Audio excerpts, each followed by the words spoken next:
para seguirla. También tengo un mensaje de Ariel, pero ahora está Alain Misraje, director del grupo Radar. Alain, buen día, ¿cómo te va? Buen día, ¿cómo están? Bien, Un bien, muy gusto, un bien. placer, un saludo a la audiencia y gracias por llamarme, por invitarme. No, por favor, ayer yo veía tu tweet. Yo sigo diciendo tweet porque tu X, la verdad que no sé qué significaría. Sí, no sé qué significa. Estoy en el mismo club. Bueno, planteando un conjunto de informaciones que inclusive compartiste con un colega que está haciendo un gran trabajo de información sobre todo lo que está ocurriendo en África.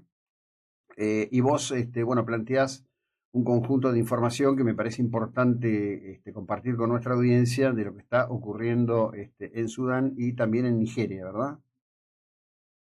No, no, yo no hablé de Nigeria, solo Ah, hablé de Sudán. de Sudán, perfecto. Bien. Voy a hablar de Nigeria en breve, porque Ajá, también me preocupa. sí. Bueno, allí lo que está pasando es un conjunto de acciones y violaciones de los derechos humanos a una escala infernal, que además, y con esto espero tu palabra, como viene ocurriendo y como ocurrió en el pogromo del 7 de octubre de 2023 en Israel, está registrada, establecida por las propias, digamos, expresiones en video de los propios criminales, ¿no? Sí, lo que está pasando en Sudán es una guerra civil que lleva muchos años, a enorme escala, donde, como en toda guerra civil, los que, los que la padecen son las poblaciones civiles, y es una guerra civil que no es ni por territorios, ni por poder, sí, por poder, no es por territorio, ni por religión, ni es un conflicto étnico, es un conflicto de potencias extranjeras que están queriendo ganar terrenos, riquezas, en fin, obtener distintos beneficios y están aprovechando de un conflicto entre bandas rivales, entre lo que se llaman los señores de la guerra en Sudán, para tratar de mover sus piezas en el ajedrez. Es una guerra donde están participando Irán, Rusia, Egipto, los Emiratos, y armando y financiando a uno u otro bando de los que están en conflicto para mover sus piezas en el ajedrez lo que está en juego, en definitiva, es el oro, es Ujú. el Mar Rojo, es la navegación en el Mar Rojo, son las rutas comerciales, son bases militares posibles sobre el Mar Rojo. En fin, lo que creo que muchos nos están dando cuenta es que el gran juego geopolítico actual en el mundo es por el control de las grandes rutas marítimas. Entonces, Ujú. China con el estrecho de Malaca, Irán tratando de controlar directa o indirectamente a través de alguno de sus proxies los dos estrechos que conectan el Golfo Pérsico con el Mediterráneo, ¿no? Primero entre el Golfo Pérsico y el Índico, y después entre el Océano Índico y el Mar Rojo. Y bueno, y todo esto termina incidiendo en un conflicto, en una guerra civil, que era inicialmente entre dos bandos que se peleaban por el poder después de haber sido aliados en Sudán, y termina siendo una guerra civil impresionante con millones de desplazados, con hambruna, una hambruna real, realmente, gente que está muriendo de hambre, Ujú. desplazados y una posible, bueno, una crisis humanitaria impresionante y un posible este, peligro inminente para Europa, que es que todos esos millones de desplazados terminen buscando refugio en Europa e invadiendo Europa, como pasó en 2015 ya con Siria, Afganistán, pero a mucho mayor escala, porque acá Ujú. estamos hablando de un país que tiene 50 millones de habitantes, o sea, es un país más poblado que la Argentina. Ujú. Ahora, realmente el fracaso en la construcción de naciones sostenibles en África es quizás una de las consecuencias extendidas en el tiempo más brutales de la colonización europea de los siglos XVI, XVII, XVIII, XIX y buena parte del siglo XX hasta el fin de la Segunda Guerra Mundial, ¿no? Mira, yo no soy tan terminante, creo que hay un, hay algo de eso, pero eh, yo qué sé, América Latina también fue colonizada por Europa, también fue colonizada brutalmente igual que África, y bueno, la mayoría de los países de América Latina hemos podido salir de esa herencia maldita, Mm, llamémosle, y salir adelante. En África se juegan otras cosas también. Hay conflictos tribales que acá no tenemos, hay conflictos étnicos terribles, hay conflictos religiosos, hay cristianos, hay musulmanes, hay fundamentalismos que no tenemos, fundamentalismos religiosos que no tenemos en América Latina, y hay riquezas inmensas en materias primas clave. Estamos hablando de el caso de Sudán, estamos hablando de petróleo, estamos hablando de mm, oro, estamos hablando de cobalto, estamos hablando de uranio, estamos hablando de mármol, estamos hablando de... Son países que son inmensamente ricos en materias primas, que son clave para muchos países, y con conflictos étnicos, tribales, religiosos que vienen de muchísimos siglos, y que son muy difíciles de resolver. Y mm, claramente muchas veces no hay interés por parte de las grandes potencias occidentales o ya no occidentales, como hablemos de China o Irán, mm, no hay demasiado interés en que esos conflictos se resuelvan, sino al contrario, le sirven, muchas veces le sirven esos conflictos ujú. porque el que gane un bando u otro, como en el caso de la guerra civil en Sudán, sirve a los intereses de estas grandes potencias. Y esto no tiene nada que ver con la herencia del colonialismo. Creo que seguir echándole la culpa al No, colonialismo no, yo lo por los digo, perdón, conflictos no, en no, África.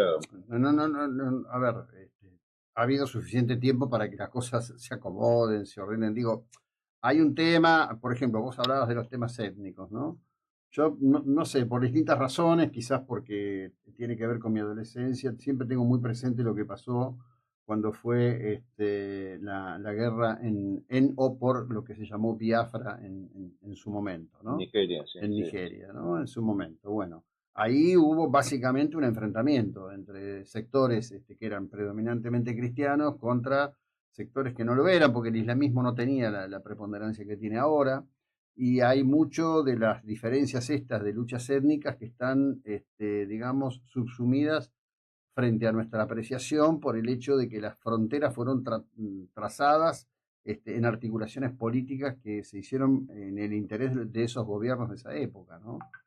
Quizás vaya a saber si parte de la solución no es reordenar todas esas cuestiones, ¿no? Mira, las fronteras en África, muchas de las fronteras de África son coladores, o sea, son coladores en el sentido de que las fronteras solo existen en el papel, la gente pasa de un lado y de otro, Mm, gente de la misma etnia pasa de un lado y de otro, sin siquiera considerar que ahí hay una frontera. Eh, en el caso de Sudán, por ejemplo, eh, los refugiados que están huyendo de Sudán, están, bueno, tratando de huir hacia Egipto. Egipto ha puesto ahí una barrera tremenda, intenta por todos los medios que nadie pase. que no se le, que no se le cuelen 5 millones de sudaneses que no sabrían qué hacer con ellos.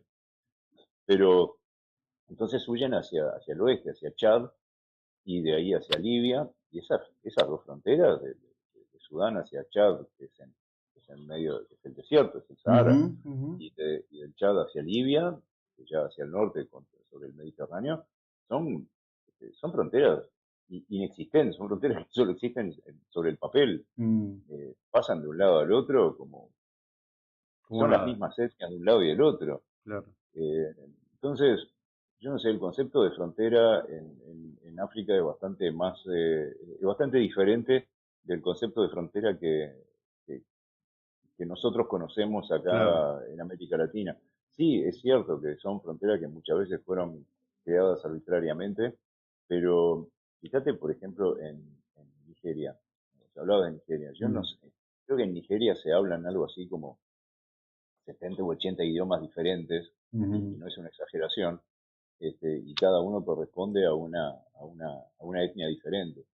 Si quisieras establecer, perdón, y las mismas etnias que están en Nigeria también las encontrás en los países fronterizos con Nigeria, ¿no? Las encontrás en Togo, en Benín, en Camerún. Yo estuve en Camerún hace pocos años muy cerca de la frontera con Nigeria, y son es la misma mm, etnia de un lado y ujú, del otro de la frontera con Nigeria.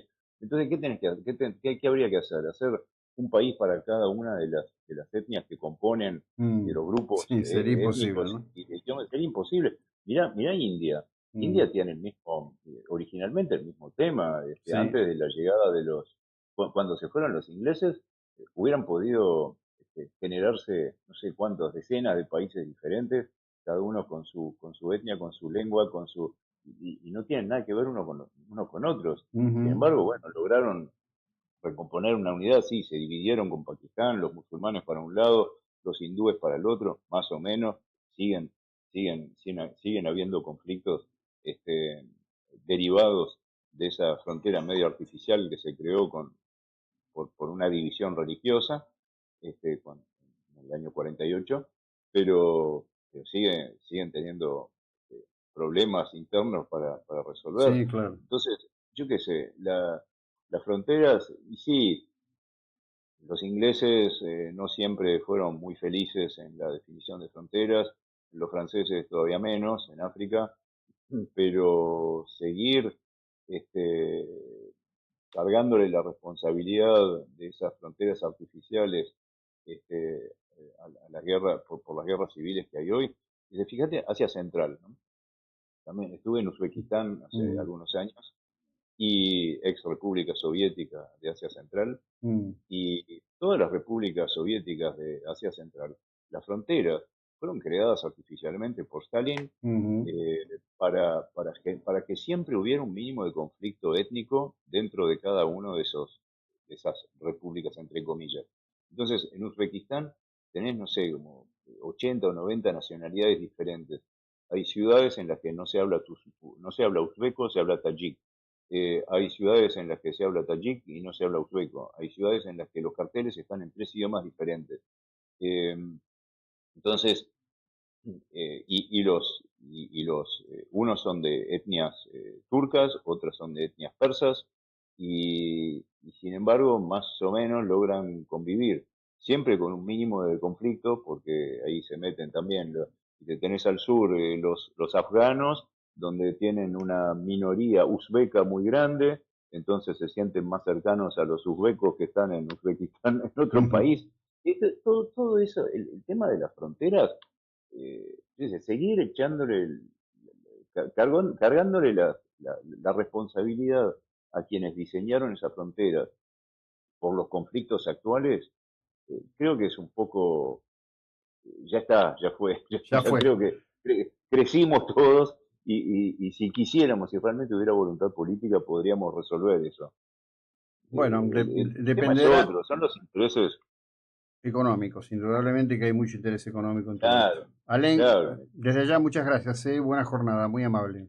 igualmente. Bueno, Alain Misrae, director del Grupo Radar, su lectura y análisis sobre esto que está ocurriendo.